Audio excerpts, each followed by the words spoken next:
coming up in April. I know it sounds like a long ways off, but it really isn't, especially when you're organizing an event like the one I'm going to tell you about now. It is called the Creatively United for the Planet Festival, coming up the weekend in and around Environment Week and Earth Week.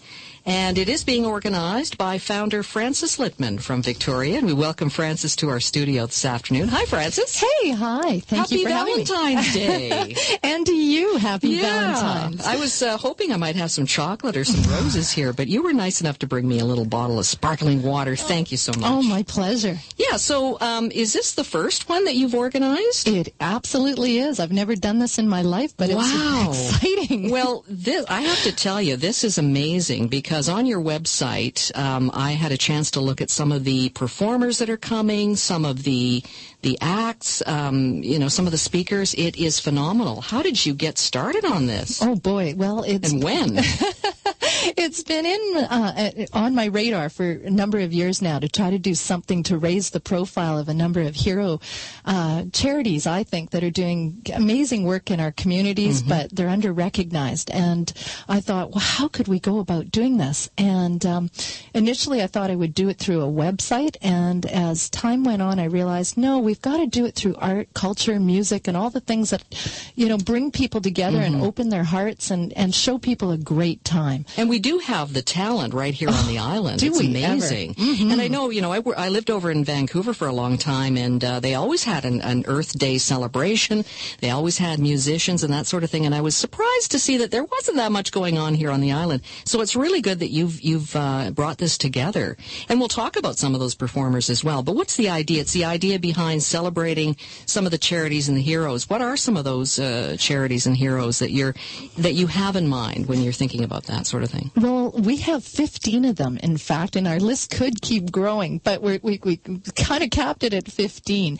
The idea is to support people like the Ancient Forest Alliance, who are, trying to preserve what's left of our old-growth forests from seeing them go to toilet paper so that we can have some beautiful forests. We have the Sierra Club, who's very well respected, the Wilderness Committee. We have the Child Nature Alliance as well, who are, trying to realize that kids are having a nature deficit disorder, not, from all this technology that they're faced with. Right. Of course, there's the Wild Ark, who deals with orphaned and injured animals as a result of, human activity. Right. Habitat for Humanity is on board, and people say, well, that's not exactly an environmental charity. Yes, it is, because they are... Social issues are absolutely environmental. And they are diverting hundreds of tons of refuse going to landfills because of their restart store and the way they can use building products that are discarded for building other houses, for using them as art projects. So they're donating some things that'll be used in an artful way.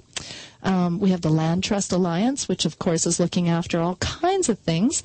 The Dogwood Initiative, who's trying to keep oil tankers off our coast. This is a very big issue right now. These are organizations that we often hear of here on C-FAX. We have them in from time to time to talk about what they're up to. So it's good that, it's almost like giving back to those who are giving so much of themselves. Absolutely. And this is 100% volunteer run. We're doing it on our time and our dime. And I think that's what makes this so unique, is that nobody is put on an event that is charitable, that is like charity giving to charity. Yeah, and we're all helping. Yeah. It's really unique in that respect. Some of the big names that you have for this event that's coming up April 20th to 22nd are Anne Mortifee and Paul Horn. I haven't heard those names for a long time, especially Paul Horn. I used to listen to him back, I guess, in the 70s or the 80s. What a great musician he is. Very exciting. And the two of them are together now, and I just found that out after 40 years.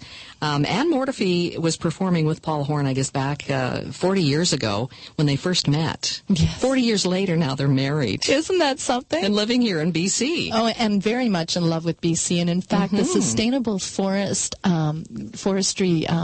charity is one of the ones foundation that is Anne Mortifee's and Paul Horn's project. They're trying to preserve and protect areas on Cortez Island. So, right. Yes, it's wonderful because all our values are so well aligned, and we have these amazing, talented people willing to be part of this festival. Yeah, and that's something that I'm finding out too, just by going through this information, is that there's so many connections. Oh. Yes. The performers are connected with some of the charities. The charities are connected, with all kinds of things, and especially here on the island.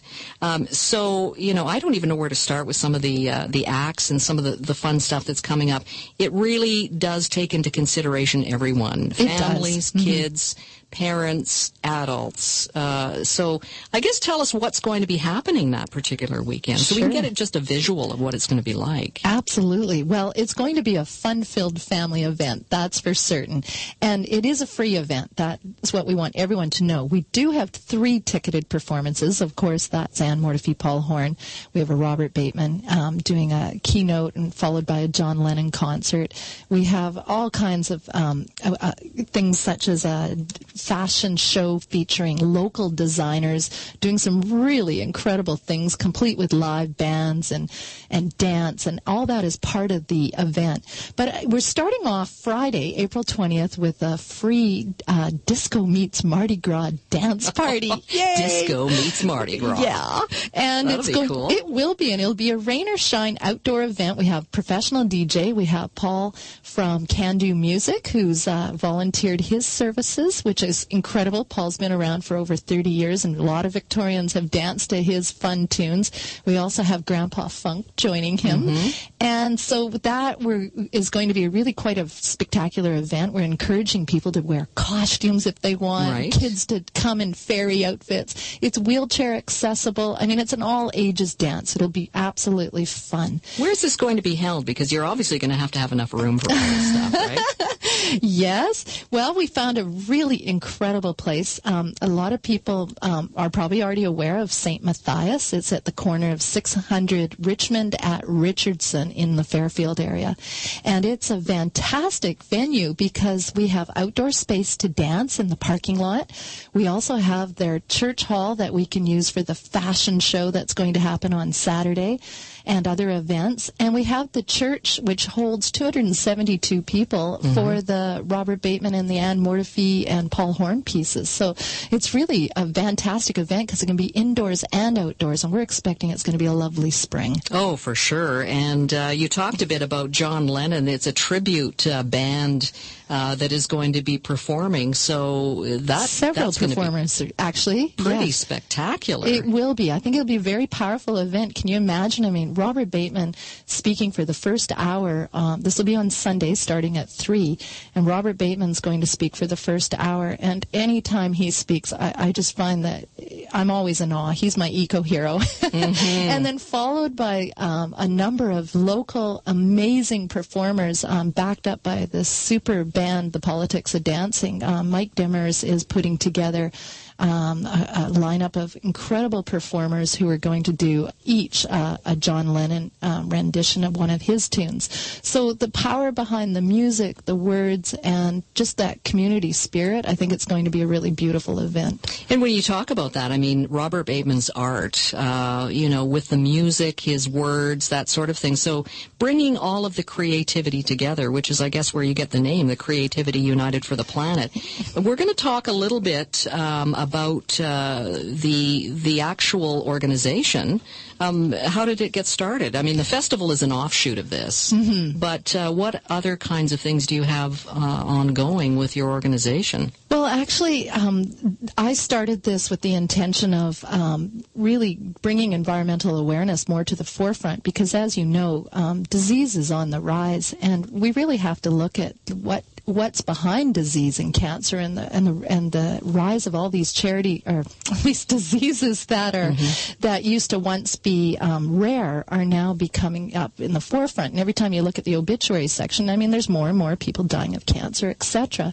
So we really have to go back and look at our environment. And I've been aware of, it's not only the beauty of the environment. I mean, as a photographer and artist myself, I'm so inspired by nature's palette.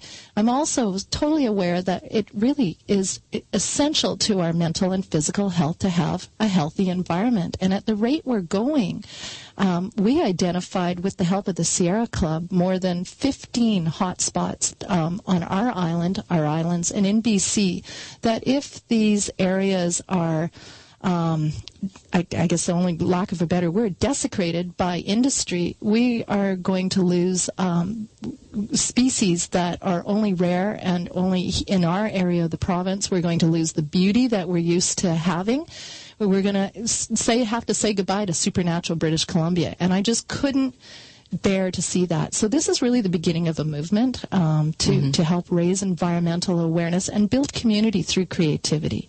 You talk about being a photographer. Have you always lived on the island, or did you come from another area of the world? No, I'm an island girl through and through, and I love it here. And I think I love where I live, and that's the whole thing. As an artist and photographer, I've seen huge changes in the time that I've lived here, which has been over 40 years. And just in that time alone, it just breaks my heart to think that we're not treasuring more of what we have. What we have here is the equivalent of the Sistine Chapel in Europe. But it's made by nature, and it's being destroyed by man. Right, and you talk a bit about some of the hot spots in the species. We're already losing species. I read about it on the news just about every day, and it's the time is now, and we say that the time should have been 20 years ago, but now, now's as good a time as any. Well, it has to be now, too, because if we leave this any longer, I mean, we're not. You can't just bring those things back. You can't. You think of an old-growth forest, I mean, it's survived how many wars? It's survived Genghis Khan. It's survived all these things. And now at the hand of man, we're taking this stuff down to make toilet paper? Are you kidding me? Well, you're bringing together people of like minds, for sure, for this event. And we're just going to take a short break, Frances. We'll be back to talk a little bit more about the Creatively United for the Planet Festival coming up April 20th to 22nd. I'm Sheila Gardner, C-FAX 1070. Just before the break, we were talking with Frances Litman. We're back talking about what a fun-filled, glorious weekend in and around Earth Day and Earth Week. Coming up April 20th to 22nd is this huge festival to honor our Earth and our environment called the Creatively United for the Planet Festival. Frances Litman is here. She is the founder and also a photographer. What kind of photos do you take? Obviously nature, the environment. Well, actually, I do nature photography for myself, but I've earned my living from my creativity my entire life. And right now, for the last 20 years, I photograph mostly people. And I also do the House Beautiful section for the Times Colonist that you see every Saturday. I didn't know that. A lot of people are just starting to tune into that. I do that with Grania Litman, and it's really great. Well, it really makes sense to me because you look through a lens and you look at the world through the lens and you stop more often than most of us do to take a look around you, and what you're seeing hasn't made you very happy. So we were talking over the break about the fact that there isn't usually that much going on anymore around Environment Week, and it's almost like we've lost sight. Yeah, but we want to, what my intention was to make this hip, not hippie. And I think that's been the thing around Earth Week festivals, that there hasn't been a lot going on in Victoria. And I have to say, I've been quite disappointed over the years, and I thought, I see a niche for this. This is a beautiful opportunity to promote and encourage people to learn more about the environmental charities doing the hero work in our communities. Right, exactly, and that's the fundamental push here is for charities and to honor and honor the heroes that are out there pounding the pavement and putting their own elbow grease, so to speak, and money into a lot of this stuff in order to, to get these charities off and running. So how is it going to work, I guess, with the ticket sales? There will be tickets for some of the events, especially the Robert Batemans, the Anne Mortifees, the Paul Horns. How is that going to work, the ticket sales? You've got a website, obviously, where people can get tickets. We have a very rich website at creativelyunitedfortheplanet.com, and all the information is there. There's, like I say, the 3 ticketed events, one Saturday afternoon from 3 to 5 with Anne Mortifee, Paul Horn, Garth Lenz, who's an International League of Conservation photographer, Holly Arnson, Kevin Wright, and the Getting Higher Choir. And that's all right. In one action-packed concert. And so, what people have to realize is that when they attend this concert, I mean, they're supporting these this event and these charities. So it's very much an all-round, like just by attending you can make a difference. Because I think a lot of people feel that the issues out there regarding the environment are too big and that there's nothing that they can do about it. But we're trying to create an opportunity for people to come to something that's not only fun, action-packed, filled with art and music and dance and all these things, and that by being there they can make a difference. Well, and to be able to just kick back and have some fun, and we're talking about the fact that there's not much going on during Earth Week, and it almost sounds kind of negative. This is a positive way to turn this around and really bring light to a lot of the charities and the environmental issues that we have, because I think we all get kind of bogged down in it. Where do I start? What can I do? But this isn't going to really create any problem for you at all. You can come and have a good time. Exactly. And the neat thing about this is, in addition to having artists, on site doing their thing, and lectures and demos and displays, and music, we're going to have live music all day, in and amongst all these other concerts and things. There will be an opportunity to meet and talk to some of these charities, so that people who don't know where to go and what to do can go, oh, you mean all I have to do is just sign your petition? Oh, wow, that makes a difference? Yes, it does. Exactly. And there will be more interactive as far as, having the speakers talk about their areas, and to be able to, ask them questions about where the money is going and the type of work they're doing, so that a person can go in there and say, well, I may not have skills for this particular area, but I may have skills for that area. Absolutely. And we also on Saturday have local designers, like the Funky Fashion Show, and just the people involved with that alone are so committed to, doing things differently, so that, they're doing things in a sustainable way. So sustainable can be funky, is what we're trying to show. Exactly. Now, when you got started on all of this, did you know everybody that you got in touch with, or how did that network happen for you? Because I know there's probably people sitting here thinking, she is a real networker. She got all these people together, and how did she do it? How did you do it? How did you get all these people involved? Well, I think when you're passionate about something, and you make it happen, and that's exactly it. Having lived in Victoria and on Vancouver Island my entire life, I do know a lot of people, and I think I started to think about how I could maybe harness those connections to make a difference. And I think if we all started, looking at ways we can make a difference, it's not that tough. Because this has been a total labor of love, I have to tell you, amongst trying to do my own work as a photographer and honoring my commitments to my clients. I'm putting in 12 to 14 hours a day on top of it doing this. So I really feel that if you want to do something bad enough, you find a way. And even just coming to the festival itself, you may make connections into areas that you weren't even aware of before. So this is also a networking weekend as well, when Absolutely. we think about it, for businesses or for people who are really passionate about environmental issues and really want to get fired up. And even if they're not passionate about it, this is a real community event. Like we discussed, there's so much fun going to happen, that especially for families, I think that when people see how much we have going on for kids alone there, they're going to be quite delighted. And when we talk about environmental issues, we talk about the social issues. Community is so important, isn't it, to any of this kind of initiative. It is huge. So for people that want to find out more about the presentations and the artists, they can go to your website. I notice I've been on it quite a bit, and it's everything is laid out very nicely. Thank you. Ticket purchases, they can make ticket purchases online.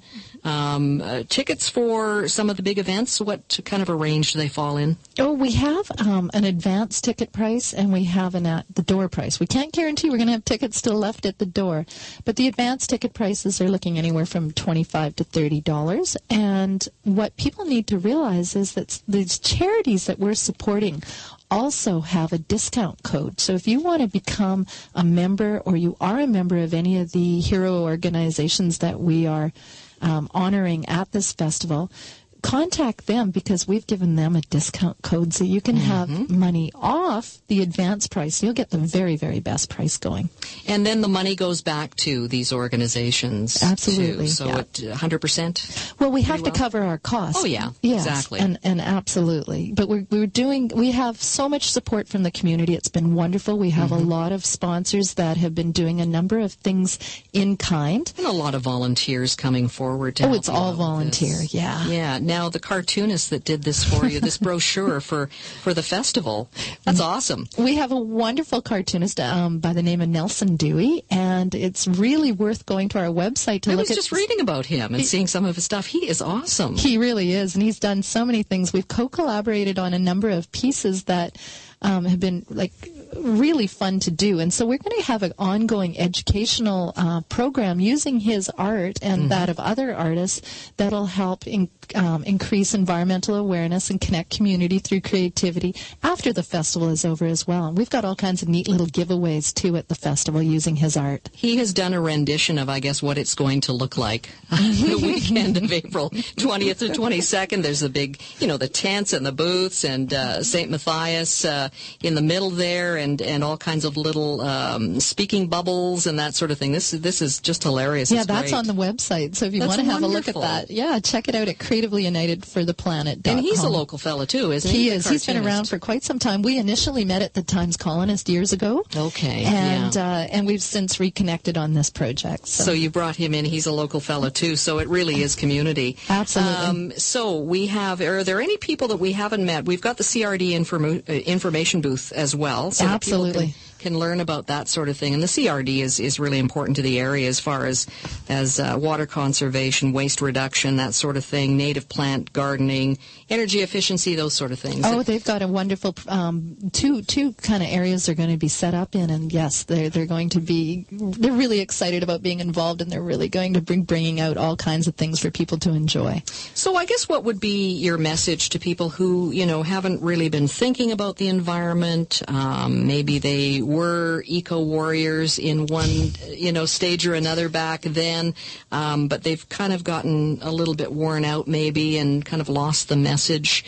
What is it that can bring people back? Obviously you've got the passion for it. What's going to light that fire for other people? Well, I think people realizing that they really can make a difference, even in the smallest of actions.